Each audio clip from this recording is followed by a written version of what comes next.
While the Galaxy Z Flip 5 is getting a massive makeover, the Galaxy Z Fold 5 isn't changing much compared to its predecessor, at least according to a new report.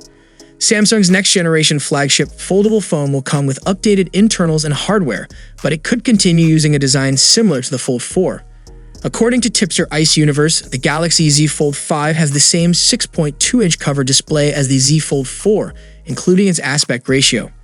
If this information is correct, Samsung hasn't listened to its fan base that wants a wider cover display so that it's easier to type and use certain apps.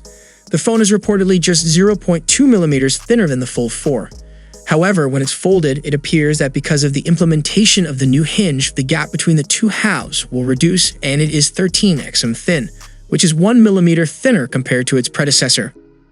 Samsung reportedly used a water droplet-shaped hinge that allows the phone to fold completely flat and show almost no visible crease on the main screen. The company also seems to use a new touchscreen technology with its upcoming foldable smartphone. The Galaxy Z Fold 5 reportedly weighs 254 grams, 9 millimeters lighter than the Fold 4. The device also features the same Snapdragon 8 Gen 2 for Galaxy chipset used in the Galaxy S23, S23 Plus, and Ultra, which could translate to a considerable performance jump even under sustained load. Previous reports indicate that Samsung won't change the rear-facing camera hardware with the Fold 5. Hence, apart from certain image tuning, we shouldn't expect much to change compared to the Z Fold 4.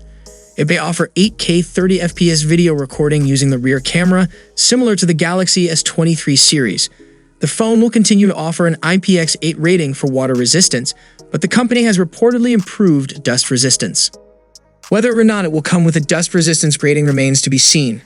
We can expect Samsung to ship the Galaxy Z Fold 5 of Android 13 and a newer version of One UI. So are you happy with Samsung's decision of not changing much on the outside of the upcoming foldable display panel?